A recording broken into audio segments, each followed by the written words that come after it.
merci de nous avoir rejoints dans ce bel endroit. Sur une matinée évidemment un peu perturbée, vous le savez bien. Il y a un certain nombre de vos collègues n'ont pas pu venir ce matin avec les événements tragiques de Bruxelles. Donc évidemment, nous pensons aussi à nos amis belges. Nous sommes très proches à Bordeaux de nos amis belges, et puis évidemment à Paris, c'est un moment évidemment particulier, sans doute pour tous les Parisiens. Mesdames, Mesdemoiselles, Messieurs, nous vous remercions d'avoir répondu à l'invitation du CIVB dans ce magnifique endroit. Alain Tichel, vice-président du CIVB et président de la Fédération du négoce, nous vous proposons de répondre à vos questions à l'issue de quelques propos d'introduction consacrés particulièrement à deux thèmes. Tout d'abord, un point économique, puis un point sur notre politique de développement durable de la filière des vins de Bordeaux. Alors, nous accompagnent ce matin, Alain et moi, plusieurs personnes, plusieurs collaborateurs du CIVB, Sarah Briot du service presse, Valérie Descudé du service presse, Cécile A du service presse international, Stéphanie Signoquet, responsable de relations avec les grands comptes, Muriel Barthes, directrice technique, François Gimaud, directeur du marketing, et Christophe Château, directeur de la communication. Tout d'abord, donc, sur cette première partie, je voudrais aborder l'économie des vins de Bordeaux en 2015. L'observation des chiffres décrivant notre économie mérite un décryptage, car nous vivons des évolutions fortes en ce moment, tant sur les volumes que sur la valeur de manière globale, mais aussi selon les marchés, qu'ils soient français, européens ou sur le grand export. Depuis 2 ans, notre commercialisation a été nettement impactée par des disponibilités réduites liées à la très petite récolte de 2013, en baisse de 28% par rapport à une année normale, et des stocks en baisse, eux, depuis 2010. Mais aujourd'hui, au regard du bilan de l'année 2015 et des derniers chiffres disponibles, nous constatons un retour à l'équilibre, de belles performances et perspectives sur certains marchés. En France, tout d'abord, notre circuit majoritaire de distribution reste la grande distribution. Sur l'année 2015, les ventes de vins de Bordeaux par les GMS hors hard discount ont fléchi un volume de 5%. Les difficultés d'alimentation des marchés à partir du millésime 2013 très déficitaire ont bien sûr pesé, ainsi que la difficulté à maintenir la pression promotionnelle en faveur de nos produits. Cette orientation négative à la baisse pour Bordeaux s'est inscrite dans une tendance baissière pour la quasi-totalité des AOC françaises également. Le chiffre d'affaires reste lui stable grâce à de belles progressions sur notre corps de gamme entre 3 et 15 euros. En effet, tandis que le volume de vins de Bordeaux vendus en dessous de 3 euros a chuté de 15% en 2015, les vins compris entre 4,5 et 12 euros TTC ont progressé, eux, de 5%, conformément aux objectifs du plan Bordeaux de vin. Nous maintenons nos efforts sur ce circuit à travers de nombreuses actions et partenariats, et dès cet été autour de la dégustation de nos blancs et rosés, que vous pourrez déguster d'ailleurs à l'issue de nos échanges. Tout au long de l'année aussi avec la présence de notre diversité dans les rayons, et en fin d'année avec l'ensemble de nos couleurs autour d'accords mets et vins. Sans oublier bien sûr les foires aux vins de Bordeaux, les foires aux vins, à la rentrée, qui étaient à l'origine des foires de Bordeaux, mais qui sont aujourd'hui des foires aux vins plus larges. Et donc c'est bien une erreur de ma part, c'est les foires aux vins à la rentrée. Même si Bordeaux en foire aux vins reste l'incontournable rendez-vous et enregistre en 2015 une hausse de 3% du chiffre d'affaires avec un volume quasi stable. Sur l'export, nos exportations se terminent en 2015 avec un volume de 2 35 000 hectos en baisse de 3%, atteignant un chiffre d'affaires global de 1 830 millions d'euros, en hausse, lui, de 3%. L'évolution est toutefois très divergente entre l'Europe et le grand export, avec un recul de 17% en volume pour l'Europe et une progression de 9% pour le grand export. En précisant par pays de destination de nos vins, nous observons notamment un net rebond sur la Chine, avec une hausse de 31% en volume et 25% en valeur, représentant un cumul équivalent à 64 millions de bouteilles pour 277 millions d'euros. La Chine est notre première destination à l'export, tant en volume qu'en valeur. Ce rebond suit une année 2014 difficile pour tous les pays exportateurs vers la Chine, en dehors du Chili, qui bénéficie, rappelons-le, d'un accord commercial avec la Chine, lui donnant un gain de compétitivité de l'ordre de 20% sur tous ses concurrents. Le Japon reste également impacté par les conséquences de la récolte 2013, mais là aussi, nous observons une progression nette du Chili en vrac comme en bouteille. Aux États-Unis, les taux de change favorables nous permettent de tenir des niveaux atteints au début de la décennie grâce à l'envoi de produits valorisés sur des millésimes porteurs. Mais depuis, notre gamme s'est élargie sur ce pays et les chiffres du dernier mois nous montrent une reprise sur les produits valorisés. Nous attendons beaucoup de ce marché à court et moyen terme sur l'ensemble de notre gamme. En Europe, maintenant, nous avons souffert au Royaume-Uni, même si les chiffres récents montrent un arrêt de cette dégradation. Ce pays reste toujours difficile à appréhender entre consommation intérieure et réexportation vers Hong Kong, notamment qui peut entraîner des évolutions parfois très brutales. En Belgique aussi, le court terme semble montrer un retournement de tendance favorable, mais timide. L'Allemagne, quant à elle, était la bonne surprise de 2014, grâce aux exportations massives vers une enseigne de grande distribution allemande. Hélas, 2015 supporte difficilement la comparaison, même si les réapprovisionnements se font. Au final, cette année 2015 aura été marquée encore par la petite année 2013, et la commercialisation de 2016 sera, nous le savons, bien meilleure grâce à plusieurs facteurs.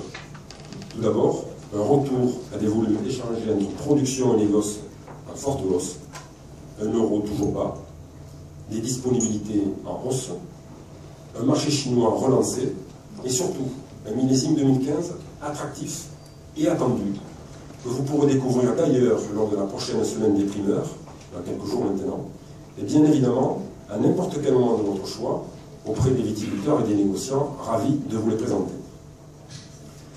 La présence de Bordeaux sur tous ces grands marchés internationaux est le fruit d'un énorme travail au quotidien de nos entreprises, soutenues par nos actions collectives. Nous multiplions les occasions d'aller à la rencontre des consommateurs, de leur faire découvrir les différentes facettes des vins de Bordeaux, de les initier à nos produits et de créer des échanges avec les femmes et les hommes de Bordeaux. À ce titre, cette année, nous fêtons les 10 ans de nos sélections sur le marché export clé.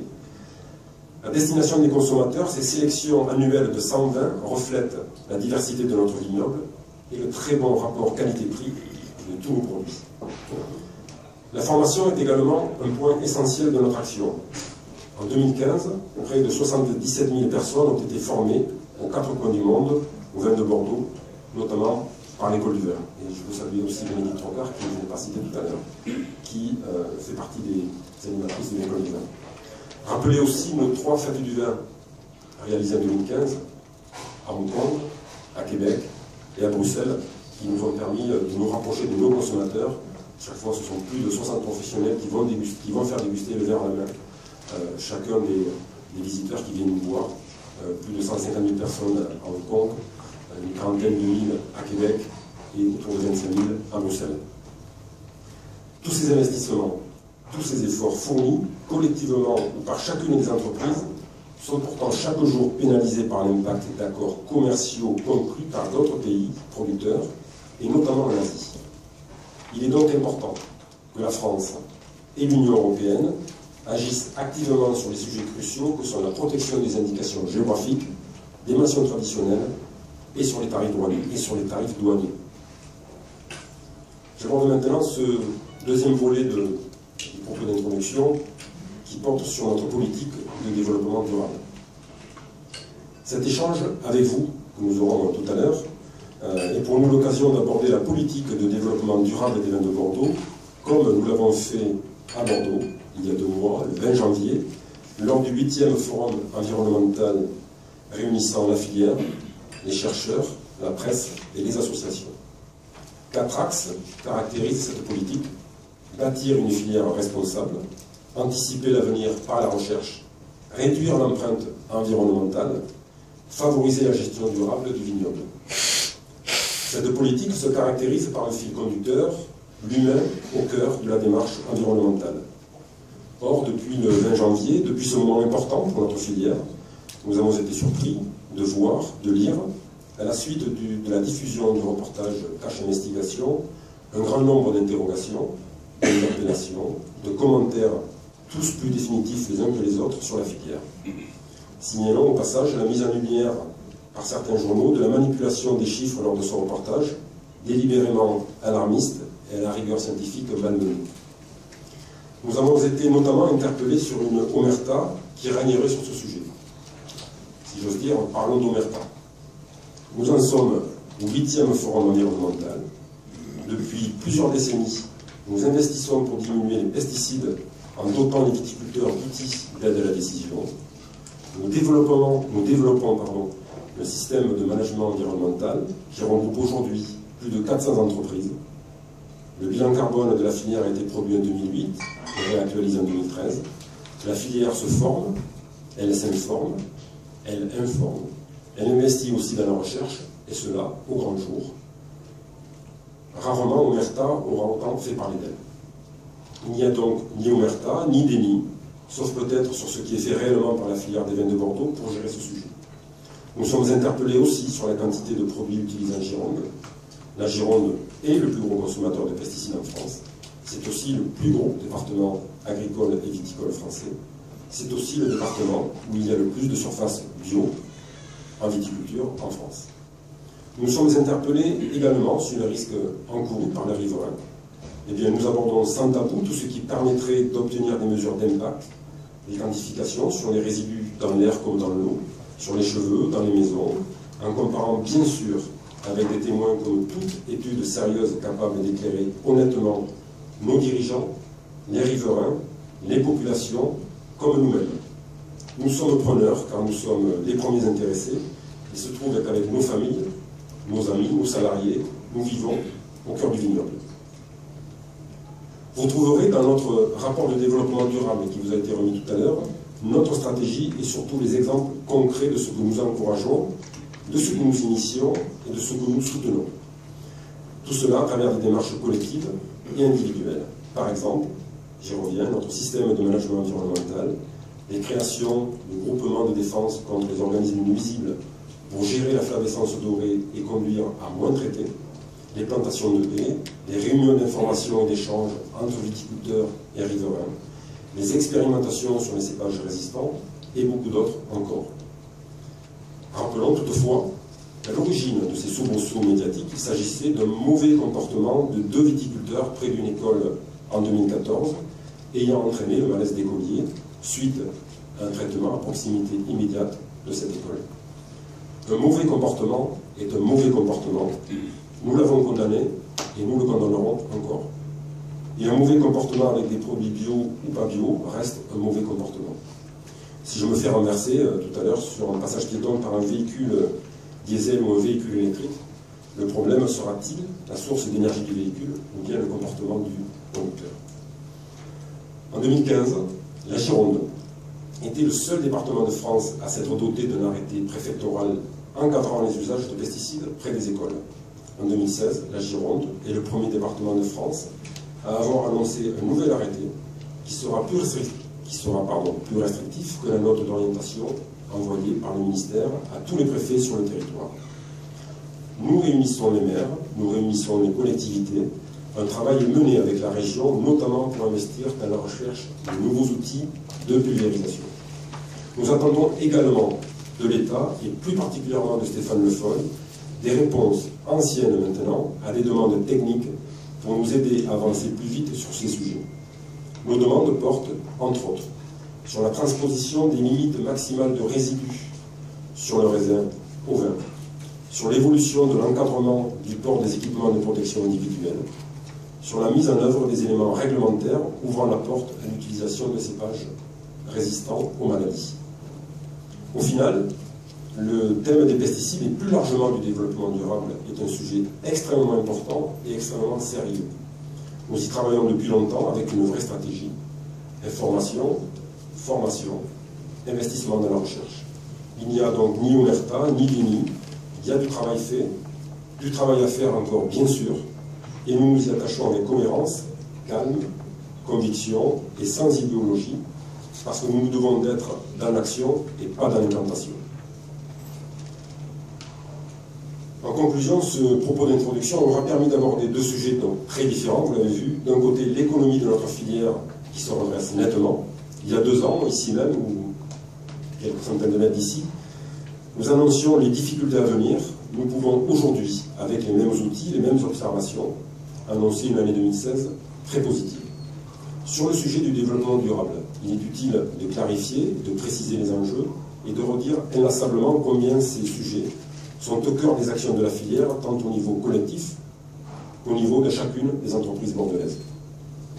Alain Tichet et moi sommes ravis maintenant de répondre à toutes vos questions sur ces 2 sujets, mais aussi sur tous les sujets que vous souhaiteriez aborder. Je vous remercie.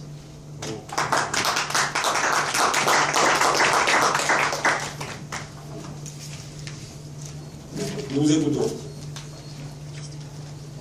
Question simple.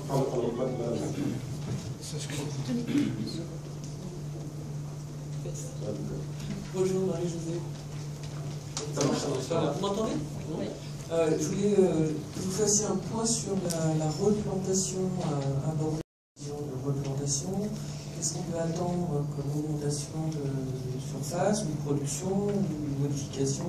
C'était quand même clairement un problème de disponibilité, même si vous faites référence à l'année 2013 et que les choses vont un peu mieux. Mais reste qu'à l'exportation, on voit bien qu'il y a un problème d'offre, de quantité d'offres. On est sur une problématique complexe, évidemment.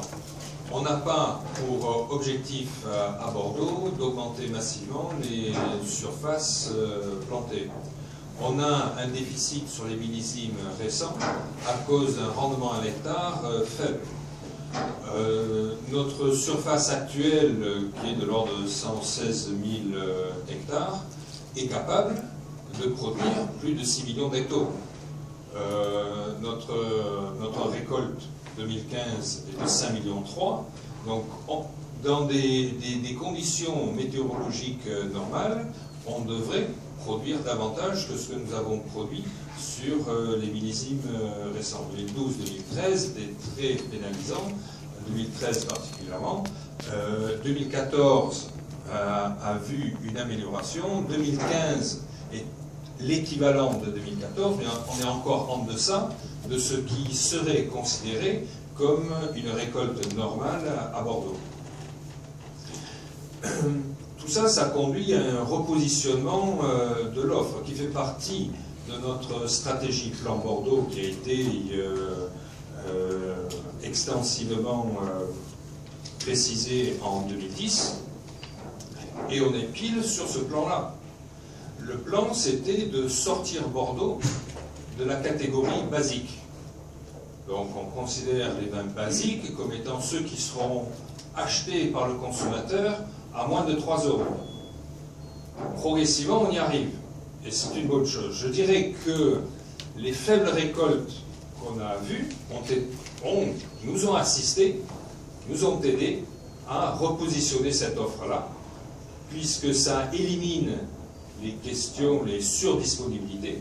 Ça permet de repositionner le prix du Bordeaux rouge, et on revient à des prix un peu plus acceptables, un peu plus normaux. Mais c'est effectivement, ça conduit à des volumes commercialisés en baisse. L'enjeu maintenant, c'est de revenir à des volumes commercialisés équivalents à ce qui est produit, tout en maintenant le prix, de position de prix actuel.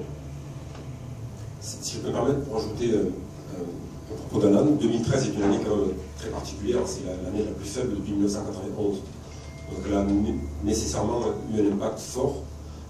Et nous avons aujourd'hui des outils de régulation que nous pilotons au sein de l'interprofession pour justement réguler ces volumes et réguler la disponibilité sur le marché. Donc l'impact de 2013 a été puissant. Il est difficile de prévoir des surfaces en plus pour anticiper des telles baisses comme celle-ci. La viticulture est une activité agricole avec des aléas climatiques qui peuvent être parfois très très violentes. C'était le cas en 91, c'était le cas il y a très longtemps, c'était le cas en 2013. Donc aujourd'hui nous avons des outils de régulation qui nous permettent justement de pouvoir lisser un peu plus les choses. Alors, pour prolonger votre réponse, est-ce que vous pensez que cette année, les volumes vont re-augmenter, notamment à l'export, ou c'est un peu trop tôt? Et deuxième question, j'aimerais bien que vous nous expliquiez de façon plus précise pourquoi ce rebond sur la Chine. Est-ce que c'est de la valeur uniquement, du volume? Comment vous voyez la suite un peu sur la Chine? Au niveau du rebond sur l'exportation, donc là aussi ça dépend de nombreux éléments.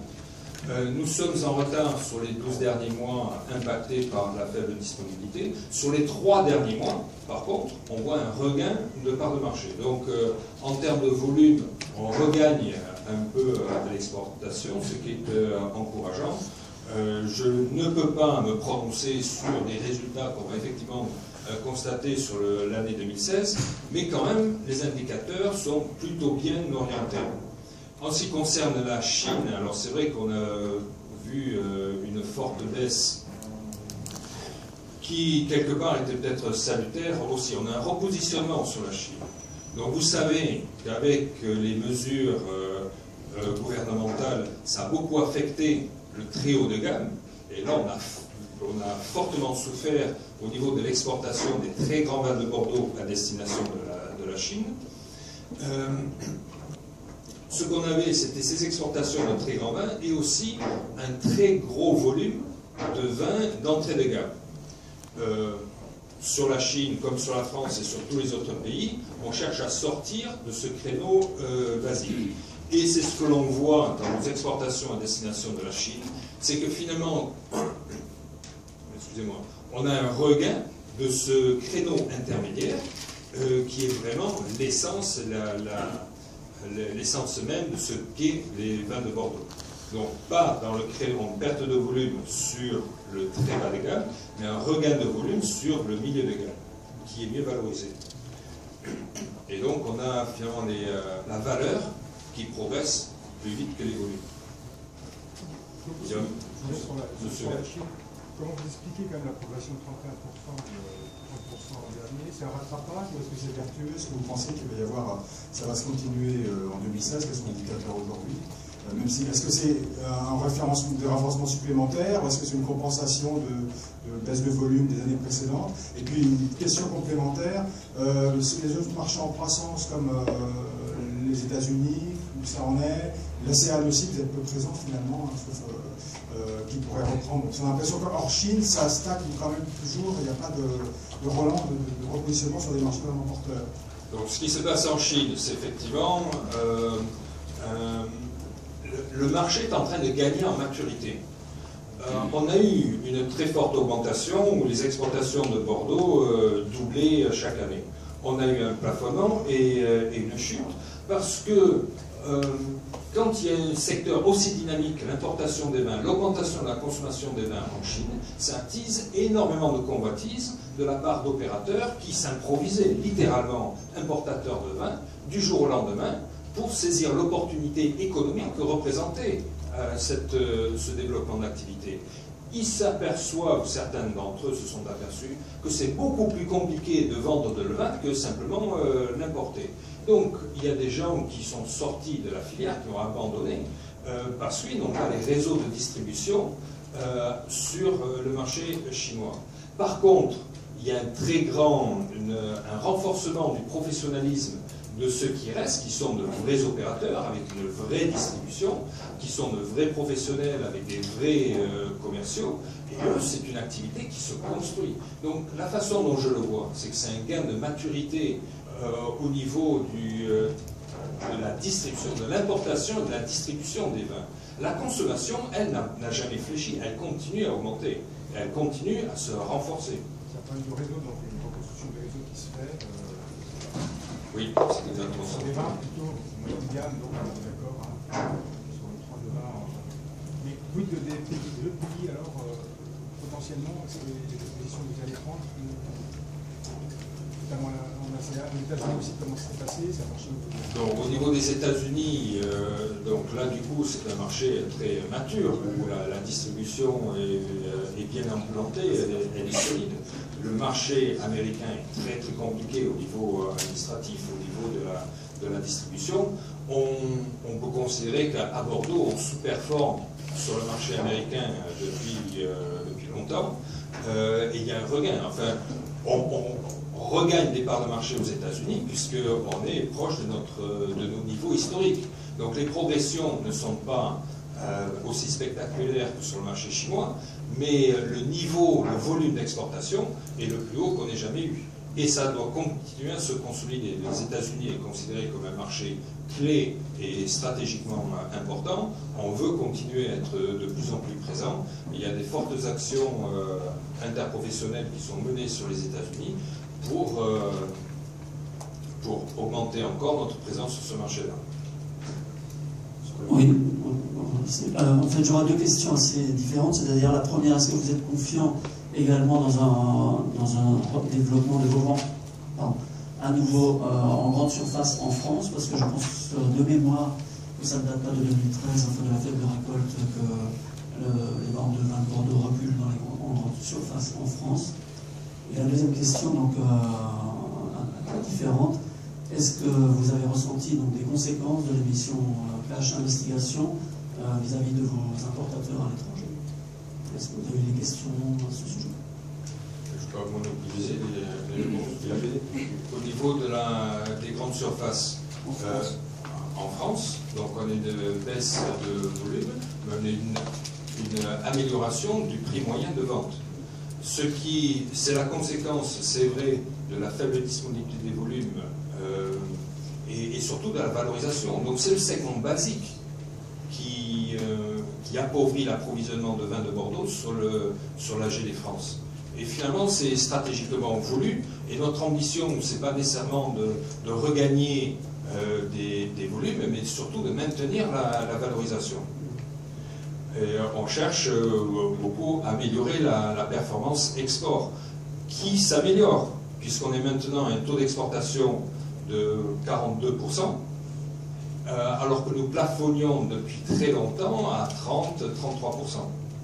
Et c'est vraiment indicatif de la tendance que nous souhaitons suivre. Sur le deuxième sujet, M. Pollard, donc sur les conséquences éventuelles en termes de marché, des suites de Cash Investigation. Alors d'abord, Cash Investigation, il y a eu un quart d'heure, 20 minutes sur le sujet viticole. L'émission a été beaucoup plus longue et abordait un sujet beaucoup plus agricole qu'un sujet viticole. Donc il n'y a pas de conséquences aujourd'hui ressenties ou mesurées. D'autant que le produit n'a pas été attaqué. Le produit n'a pas été attaqué, il n'y a pas de sujet de résidus de pesticides sur les vins, puisque dès lors qu'on les mesure, nous savons que nous sommes largement en dessous de toutes les limites qui existent sur le raisin. C'est pour ça que tout à l'heure je parlais de transposition vers le vin, qui nous serait utile sans doute. Et puis c'est effectivement un sujet, nous avons parlé largement tout à l'heure, mais on en est sans doute. C'est un sujet qui est local, qui a eu beaucoup d'écho localement, parce qu'il y a des associations qui évidemment prennent ce sujet à bras le corps. Et c'est un vrai sujet de travail, de concertation et de ce qui se passe réellement sur le terrain entre les viticulteurs d'un côté et les riverains ou la population localement. Donc c'est un sujet, je dirais, local, qui aujourd'hui n'a pas d'impact aujourd'hui mesuré et ni encore ressenti, ni même ressenti sur la commercialisation du vin. Encore une fois, ce n'est pas le produit qui était du tout cité lors de cette émission. Oui. Supposons que 2016 et 2017 soient des années normales en termes de production. Il va falloir que vous repreniez des volumes là où vous en avez perdu. Est-ce que vous avez déjà des plans d'action prévus en grande distribution, par exemple, voire de nouveaux produits? Il y avait un Claret qui était en réflexion depuis longtemps. C'en est où cette réflexion sur Claret, un produit export? Ça intéresse, ça? Sur la partie action que l'on va mener sur la grande distribution, je laisserai la parole à François tout à l'heure qui détaillera ça mieux que moi, du moins, peut-être pour le faire très bien, mais je passerai la parole à François. Le deuxième sujet, c'est Claret. Sur le Claret.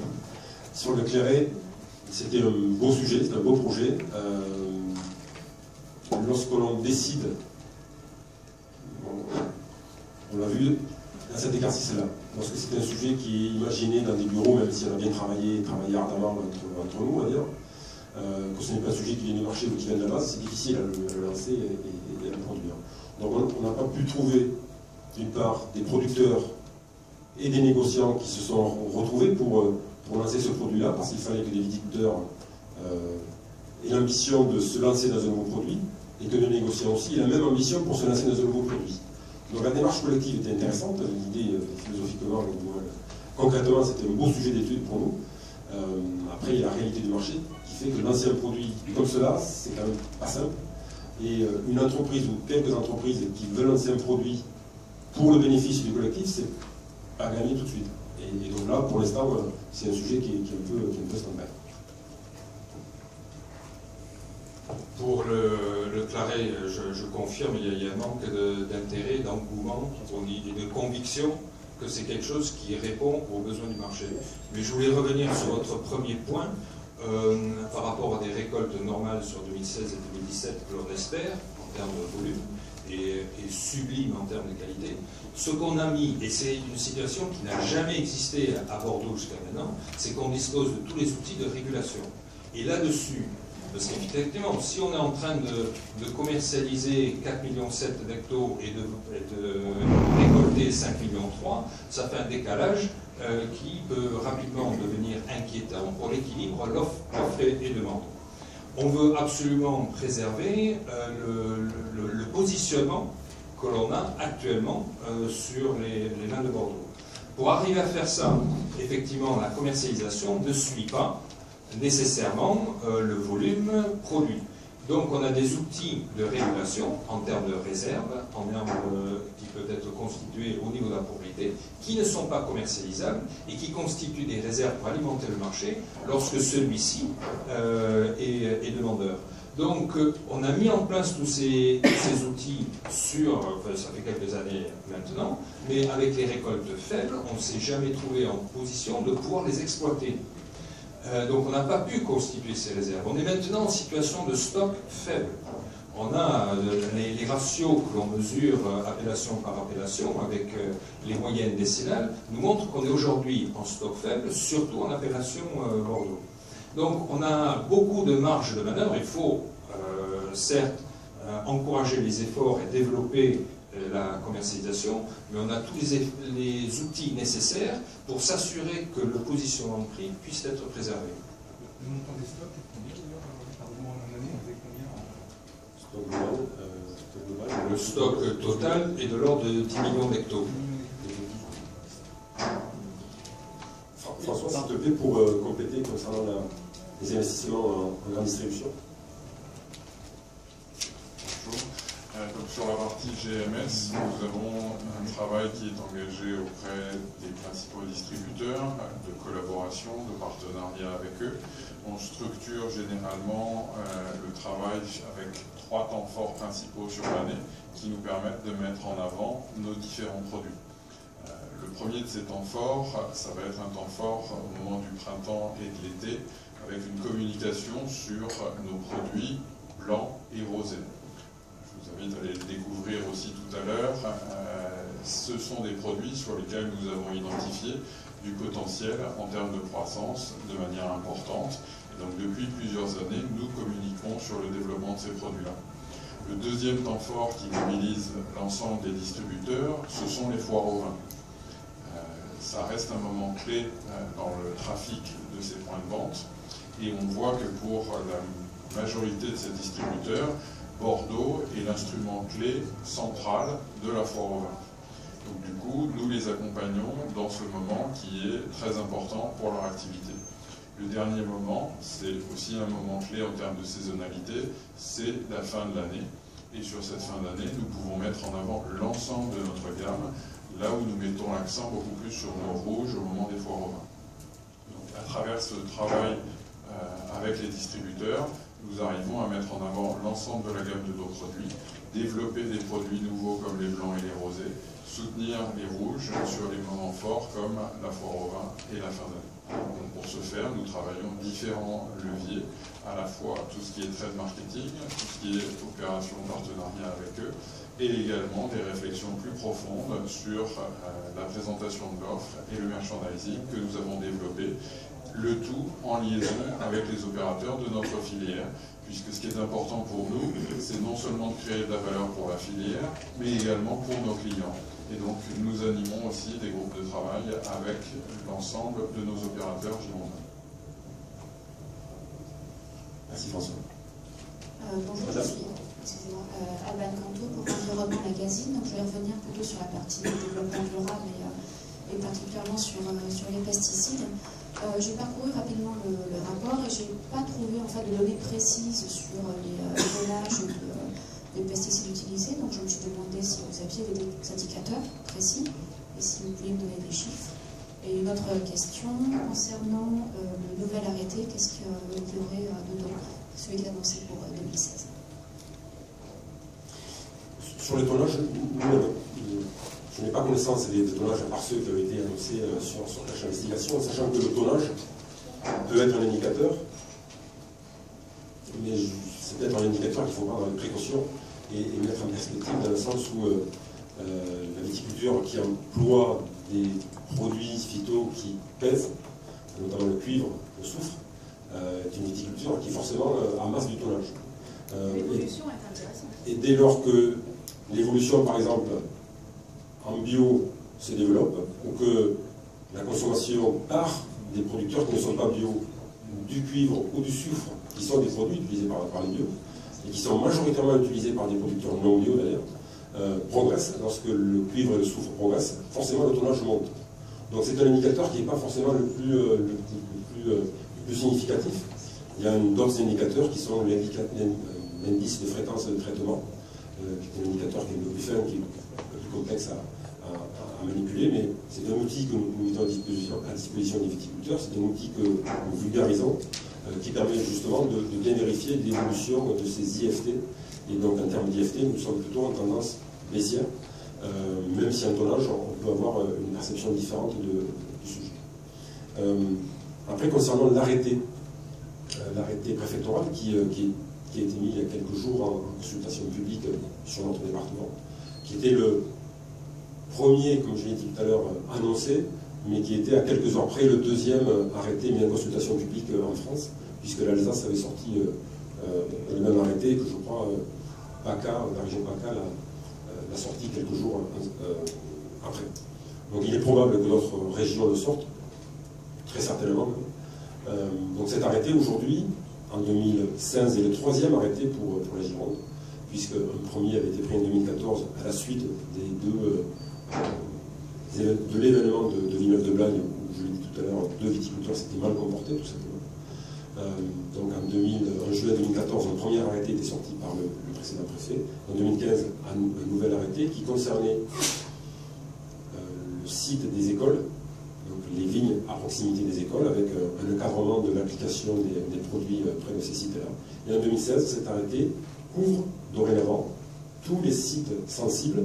Les sites sensibles, cela concerne les lieux en capacité d'accueillir des personnes vulnérables, des enfants, des personnes âgées et des personnes handicapées. Donc nous sommes bien au-delà des écoles. Maintenant, ce sont les hôpitaux, les crèches, les maisons de retraite, les aires de jeu, les stades. Donc vous voyez la multiplication de sites qui peuvent être concernés et qui encadrent l'utilisation et l'usage des produits de traitement avec, il faut le noter aussi, une approche plus restrictive de notre préfet que ce que permettait la note du ministère de l'Agriculture. Et d'ailleurs,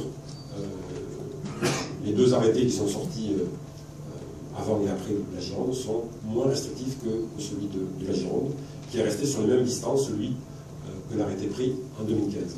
Donc, pour nous, c'est le troisième arrêté. C'est un arrêté qui est plus large que par le passé, que par 2015. Et c'est un arrêté qui est plus restrictif que certains autres. La distance reste toujours 50 mètres? Oui, c'est 50 mètres avec des matériels, je dirais, qui existent lambda. Et entre 50 mètres et 20 mètres, ce sont des matériels beaucoup plus précis, beaucoup plus fins, qui autorisent moins de dérives, qui fabriquent moins de dérives, si j'ose dire. Et ensuite, entre 10 mètres et... 5 mètres c'est confiné, et 20 mètres c'est... Et ouais, donc lorsqu'on est entre 5 et 20 mètres, ce sont des appareils confinés ou des barrières ou naturelles ou pas naturelles entre le site sensible et la parcelle viticole. Pardon, je n'ai pas bien compris. L'arrêté est pareil ou il est en consultation? L'arrêté est en consultation publique. Nous ne savons pas ce que deviendra l'arrêté après la consultation publique.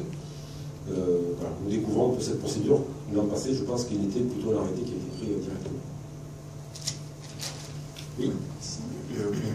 Quotidiennement, une question sur l'Allemagne, s'il vous plaît. Donc, on voit une chute très forte en volume et en chiffre d'affaires sur ce marché.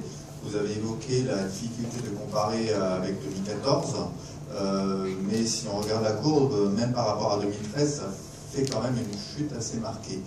Donc l'Allemagne a l'air d'être affectée particulièrement par la baisse que vous constatez en Europe. Est-ce que vous pourriez m'expliquer quelles sont les tendances de fond qui vous affectent sur le marché allemand particulièrement? Et deuxièmement, ce que vous avez l'intention de faire pour remédier à ça sur un marché quand même important pour vous en Europe. Je pense qu'il n'y a pas objet à singulariser l'Allemagne par rapport à d'autres très gros marchés des vins de Bordeaux européens, parce que la comparaison peut être faite sur la Belgique et sur l'Angleterre aussi, qui sont des destinations de tout temps très très importantes pour l'exportation des vins de Bordeaux. Et finalement, de par leur importance, de par la diversité des produits qui sont exportés, l'impact du retrait stratégique du segment basique impacte tous ces grands marchés. Et c'est généralement sur le segment de la grande surface, les très gros volumes commercialisés en entrée de gamme sur la grande surface, qui est impacté en Allemagne, qui est impacté en Belgique, qui est impacté en Angleterre, comme elle est impactée en France d'ailleurs. Ce qu'on fait pour... Vous voulez dire que c'est une baisse volontaire, hein? Volontaire, on n'aura pas choisi de baisser. Stratégiquement, on sort Bordeaux du segment basique. Si on pouvait facilement continuer à augmenter les volumes sur des créneaux supérieurs de qualité, on serait content de le faire. Mais c'est bien l'objectif. Il y a une inertie très forte sur le marché, comme on peut le comprendre. Donc c'est une stratégie sur plusieurs années et décennies, vraisemblablement. Donc, de toute façon, c'est une tendance qui était amorcée. Le consommateur ne cherche pas à acheter des vins de Bordeaux à 3 €. C'est pas vrai. Le consommateur, s'il trouve des vins à 3 € et son budget c'est 3 € et il trouve des vins de Bordeaux, il peut être tenté, mais aucun consommateur ne demande des vins de Bordeaux. Quand un consommateur veut un vin de Bordeaux, il est prêt à payer 5, 6, 7, 10, 15 €. Et donc c'était plus un positionnement par défaut, c'était plus un écoulement de volume mal valorisé qu'on a souhaité corriger. Alors évidemment, ça ne se fait pas facilement, ça ne se fait pas par simple en claquant des doigts, et il faut y travailler. Ce qu'on fait pour corriger et compenser ça, c'est bien sûr travailler sur la valorisation de la commercialisation, créer de la valeur ajoutée sur des produits qualitatifs et en redistribuant, je dirais, ces marchés qui représentent un poids très important, que sont la France, l'Angleterre, la Belgique, l'Allemagne, forcément vont représenter un poids volumique moins important à l'avenir, et il faut trouver des débouchés de compensation, d'où le développement sur l'exportation. Et sur l'Allemagne, ce sont bien tous les producteurs français qui sont en difficulté, notamment les producteurs d'AOC. L'Allemagne est un marché aujourd'hui où les Espagnols et les Italiens progressent, mais avec des niveaux de valorisation qui sont nettement en dessous des produits français au sens large, et Bordeaux fait partie de cela, bien sûr. Madame? Je m'intéresse sur la Chine. Et on parle beaucoup d'investisseurs chinois et d'acquisition de propriétés viticoles. J'aimerais savoir ce que vous en pensez de ça. C'est une très très bonne chose. On est très très content d'avoir des investisseurs chinois dans le vignoble bordelais. Alors c'est vrai que le rythme d'acquisition de propriétés suit de manière assez proche la courbe des exportations de vin à destination de la Chine. Donc on a eu une grande augmentation pendant une dizaine d'années. Après, il y a eu un fléchissement sur les années 12, 13, 14, et ça revient, ça réaugmente actuellement. Les investisseurs chinois, ceux qui rachètent des propriétés, c'est en général et quasi exclusivement pour exporter les vins vers la Chine. Ils veulent maîtriser leurs sources d'approvisionnement et ils font un très gros travail en termes d'ambassadeurs pour promouvoir les vins de Bordeaux en Chine. Donc là-dessus, c'est un bon vecteur de distribution, un bon vecteur de diffusion d'image, et ça doit contribuer à améliorer nos exportations à destination de la Chine en les valorisant, parce que du coup, eux cherchent à faire gagner de l'argent à la fois sur leur propriété et sur leur commercialisation. Donc c'est en général, ce sont des produits qui sont bien valorisés. Entre le jour de la question, est-ce que ça a un effet positif en ce qui concerne le projet pour combattre les copies? Donc là-dessus, tu vas parler du... au niveau... Non, parce qu'on a des... nous nous armons à Bordeaux pour répondre à cette problématique. Il est certain que les opérateurs qui investissent à Bordeaux ont vraisemblablement ce souci en tête de pouvoir garantir des produits authentiques et qui viennent de la propriété qui est indiquée sur l'étiquette.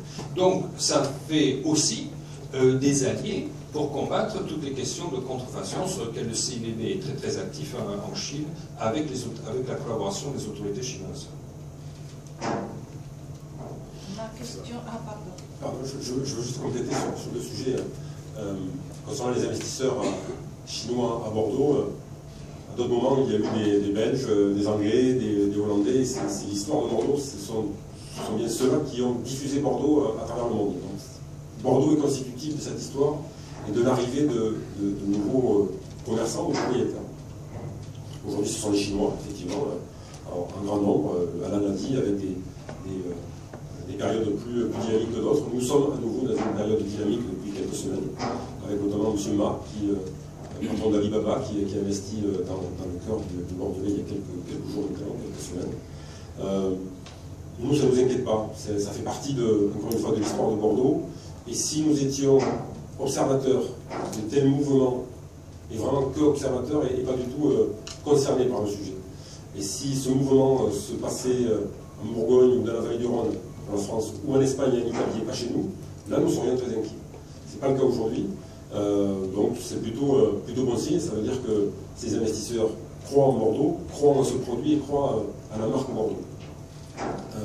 Ensuite, sur la contrefaçon, c'est un sujet sur lequel effectivement nous travaillons au quotidien avec les autorités chinoises. Nous avons eu en 2015 un bel événement pour nous qui était l'enregistrement et la reconnaissance de l'appellation Bordeaux en Chine, qui était la 4e appellation après Napa Valley, après le Champagne et Cognac en Chine, ce qui fait que la Chine dorénavant reconnaît ces appellations et donc aussi partenaire de la protection de ce nom-là et de cette marque collective. Et nous travaillons aujourd'hui sur, en ce moment même d'ailleurs, et nous espérons pouvoir annoncer dans quelques semaines, l'enregistrement d'autres appellations bordelaises, et sans doute d'un grand nombre, du moins nous y travaillons. De contrefaçon, il passe aussi par l'enregistrement des indications géographiques, un travail mené avec les autorités locales, et puis probablement un sujet d'identification sur chacun des contenants, chacune de nos bouteilles, mais c'est un gros sujet sur lequel nous travaillons beaucoup. Mais pour l'instant, c'est encore un peu tôt parce que nous ne sommes pas au bout du processus. Nous espérons de l'être en 2016 peut-être, mais en 2017 probablement. Juste sur les investissements chinois, de la part des Chinois sur les propriétés girondines, il y a à peu près une centaine de crus aujourd'hui qui sont la propriété d'investisseurs chinois, à relativiser par rapport aux 6500 viticulteurs bordelais. Donc ça attire beaucoup l'attention, mais toute proportion gardée, ça reste relativement marginal quand même. Vous avez parlé de la régulation des marchés, de l'offre, pardon. Vous avez bien voulu parler du VCI, j'imagine. Donc c'est un sujet qui cause des frictions au niveau national entre production et négoce. Comment voyez-vous les choses à Bordeaux sur cette question-là? Alors ça c'est une question très pointue. Moi je les vois très très bien et de manière très très sereine. Donc alors justement c'est très illustratif des débats qu'on peut avoir entre les familles viticulture et négoce. On a une prise de conscience à Bordeaux où l'important c'est qu'on puisse avancer dans la stratégie que l'on s'est donnée et là-dessus on fonctionne très très bien. Donc la vision de dire donc c'est la viticulture qui détermine la quantité de VCI. Le négoce souhaite que ce soit discuté au niveau de l'interprofession, même que ce soit une validation au niveau de l'interprofession. Et ça, ce sont les instances nationales qui défendent ces points de vue. On accepte ces débats au niveau national, mais on les, j'allais pas dire transgresse, mais on fait avec. Nos débats au sein de l'interprofession sont très sereins, on échange et on valide, et au bout de quelques réunions on se met d'accord, et on respecte notre famille. Donc on a plus une approche, je dirais, pragmatique, plutôt qu'idéologique sur ces questions-là. On a nos avis. C'est un débat qui sera vraisemblablement tranché dans les mois, peut-être les années, on ne sait jamais. Mais peu importe, ça ne va pas nous impacter. Au sein du CIBB? Bien sûr, bien sûr. Mais quelles que soient les positions des uns et des autres, avant tout, notre objectif, c'est de faire fonctionner notre filière chez Montbéliard. C'est mon point de vue. Je ne sais pas si Bernard est d'accord. Je partage totalement et que nous mettons en œuvre au quotidien. Donc, je suis assez à l'aise pour le dire. Sur le VCI particulièrement, qui est le volume complémentaire individuel, qui est une capacité donnée aux viticulteurs de stocker du volume sur des années un peu plus fastes que des années faibles. Il se trouve qu'à Bordeaux, nous avons une intériorité, puisque l'expérimentation rouge en France a été menée à Bordeaux pendant 5 ans. Donc, Alain et moi, et tous nos collègues, tous ces collègues négociants et tous mes collègues viticulteurs, nous avons travaillé ensemble pendant 5 ans sur la gestion de ce dossier. La gestion que nous avions mise ensemble en place à Bordeaux a permis quand même de générer entre 50 et 80 millions d'euros de chiffre d'affaires après la récolte 2013, parce que nous avions stocké des volumes sur la récolte 2010, 11, 12, que nous avons pu libérer en 2013, et c'est bien du chiffre d'affaires et 50 millions d'euros, ou entre 50 et 80 millions d'euros de chiffre d'affaires, que nous n'aurions pas eu si nous n'avions pas eu le VCI. Donc, et notamment avec ceux qui découvrent l'outil, sont parfois un peu tendus et le seront. Pour autant, au quotidien, on a une économie à faire tourner, et nous la faisons tourner parce que nous avons cette habitude-là de fonctionnement à Bordeaux. Vous avez parlé plusieurs fois de la stratégie de sortir Bordeaux de l'entrée de gamme au bas de gamme des vins en dessous de 3,0.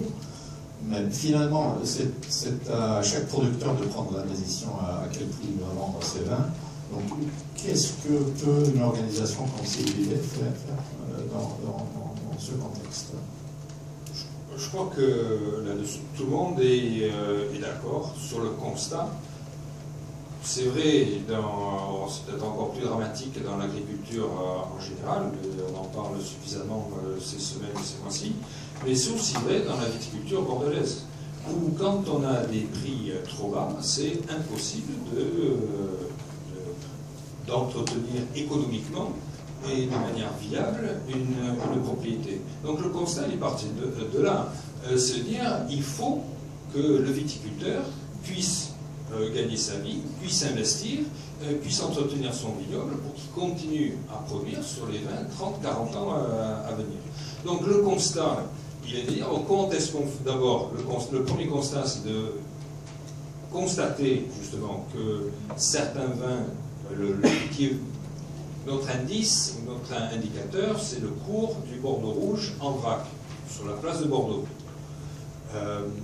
Et donc, à ce prix-là, il y a quelques années, la rémunération du viticulteur était trop faible pour justifier une poursuite de son activité. Et c'est le constat de la résilience extraordinaire des viticulteurs, comme beaucoup d'agriculteurs, malgré les difficultés, à continuer. On a passé ce stade.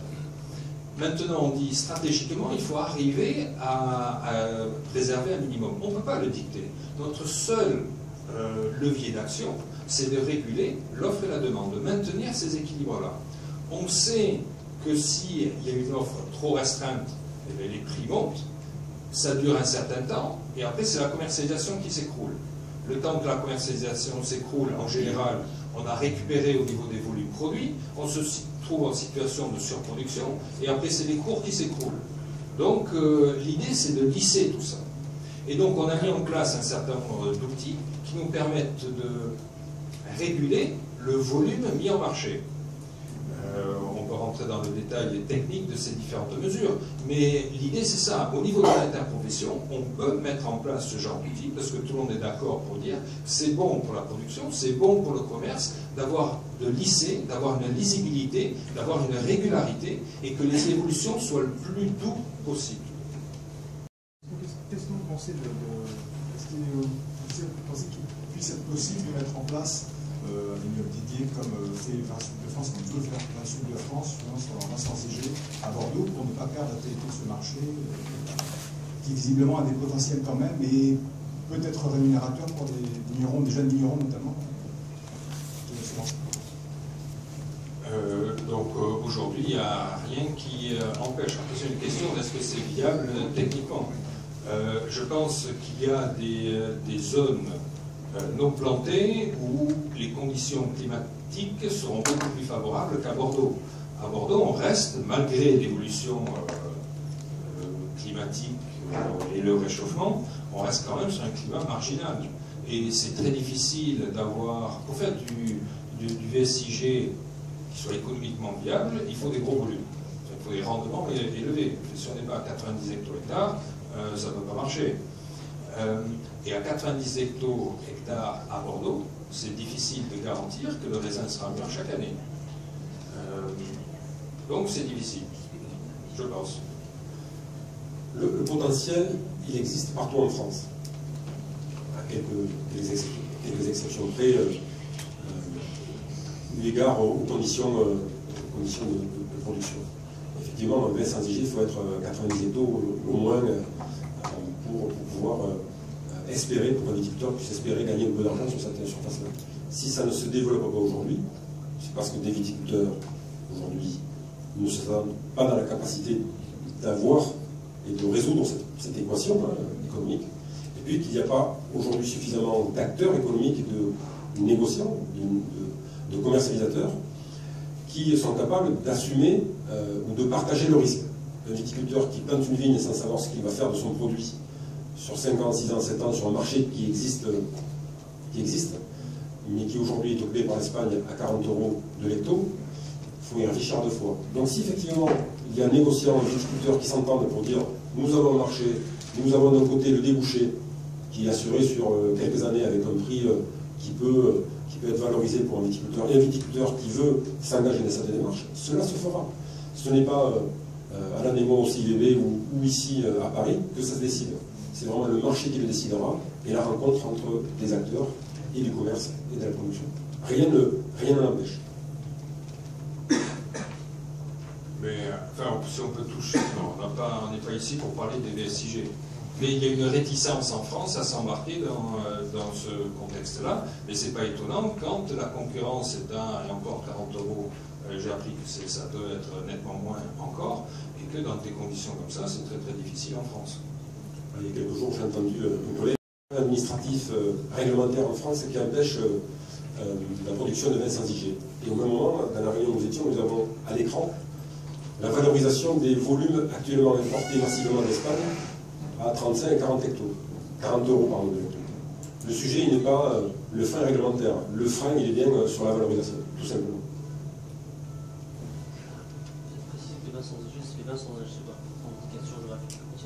Alors, les vins sans IG, ce sont les anciens vins de table, ce sont les vins sans indication géographique, qui sont peu produits à Bordeaux, davantage produits dans le Languedoc ou dans le Midi-Pyrénées et surtout en Espagne actuellement. Et effectivement, sur ce marché-là, et puis peut-être pour finir sur le sans IG, je ne sais pas si vous avez une question de répondre, mais la FEVS et la Fédération des exportateurs de vins spiritueux s'inquiétaient de voir, on l'a dit tout à l'heure, un marché qui est abandonné par la France. C'est vrai qu'il est abandonné par la France parce que il n'y a plus de producteurs pour le produire, il n'y a plus de producteurs qui va être un peu esclave d'un marché, je ne dis pas de négociant, mais d'un marché qui ne les rémunère pas.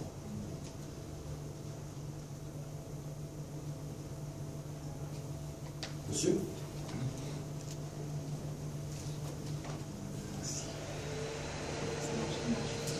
Vous avez parlé tout à l'heure de recherche sur des cépages résistants. Je veux savoir où était la réflexion sur la diversification de l'encépagement, en particulier face au réchauffement climatique. Est-ce que c'était des questions à l'ordre du jour? Est-ce qu'on travaillait sur l'implantation de nouveaux cépages dans le cadre des AOC?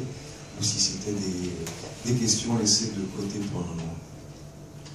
Non, c'est en aucun cas une question laissée de côté.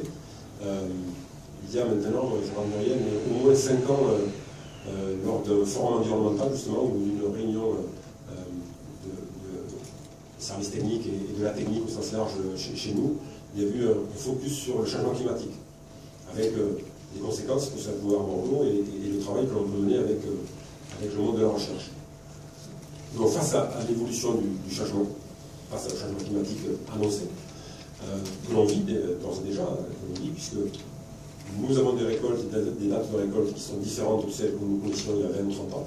Alors, en partie dû au changement climatique, en partie dû aussi, on va dire moitié-moitié, comme ça j'aurai l'erreur la plus faible, en partie dû aussi au changement de pratiques culturelles et de conditions de culture de la vie, et des choix aussi variétaux qu'on a pu faire, des choix de porte-greffe et de plantes qu'on a pu faire. Donc ce travail est mené, il est aujourd'hui envisagé en termes d'expérimentation. Donc l'intérêt de travailler, d'avancer dans cette voie-là pour Bordeaux, il est reconnu, il est identifié, et nous devons y travailler. Aujourd'hui, nous avons des freins réglementaires, tout simplement parce que Bordeaux, on vient de le dire, est un vignoble exclusivement d'AOC, ou à 95 ou 97% d'AOC. Les règles aujourd'hui qui régissent notre organisation des AOC en France n'autorisent pas la tenue d'expérimentation dans le cadre de l'AOC. On dit je suis viticulteur, j'investis dans un vignoble avec quelques surfaces sur un cépage qui n'est pas dans le cahier des charges de l'AOC, qui est un cépage ou ancien ou nouveau ou issu de notre région aujourd'hui, je ne pourrais pas produire du vin d'AOC sur cette parcelle. Donc c'est un peu un frein. Donc nous travaillons et nous avons décidé au niveau des instances nationales et donc de l'Institut national des appellations d'origine d'avancer pour faire dans un premier temps que les expérimentations soient tenues dans le cadre de l'AOC, donc les 20 produits issus d'expérimentation de cépages non inscrits dans le cahier des charges puissent faire partie de l'AOC. Ça avance, c'est un consensus, ce qui est déjà une vraie émotion parmi nous. Et puis nous allons un peu plus loin, là ce sont mais c'est l'organisation des producteurs qui, ça peut aider le négoce, donc là, serait intéressé, je ne suis pas inquiet. Au niveau des AOC françaises, nous demandons, et nous avons un consensus entre nous pour l'instant, pour que les AOC puissent inscrire dans le cahier des charges qu'une petite partie de l'encépagement ne soit pas décrit dans les cépages du cahier des charges. On dit que n'importe quel viticulteur, sur une fraction très encadrée de 3-4% de son vignoble, puisse utiliser des cépages qui ne sont pas dans le cahier des charges. Et donc, on libère un peu l'expérimentation privée. Évidemment, il faut que ce soit des cépages inscrits sur les catalogues. Donc ça peut être, dans un premier temps, des cépages vitivinifera classiques ou des anciens cépages connus sur une région, ou des cépages un peu plus adaptés, ou qui sembleraient un peu plus adaptés, mais qui permettraient d'être testés, ou bien des cépages résistants, qui sont ceux qui vont arriver sur les catalogues à court terme, ou à plus long terme, sur des cépages un peu plus spécifiques et typiques d'une région viticole, avec la capacité de résistance et de tolérance aux maladies. Donc nous faisons bouger actuellement les lignes. Pour ça, nous poussons. Nous n'avons pas encore bougé, mais nous espérons bien les faire bouger dans quelques semaines. Mais il y a un vrai consensus. C'était déjà un point de départ. Le diagnostic était partagé. L'envie d'avancer ensemble a été décrite. Et nous avons pris quelques décisions. Il faut maintenant que ce soit le champ réglementaire qui bouge. C'est pour ça que je citais tout à l'heure, notamment dans les quelques interpellations auprès de Stéphane Le Foll, ce sujet-là notamment.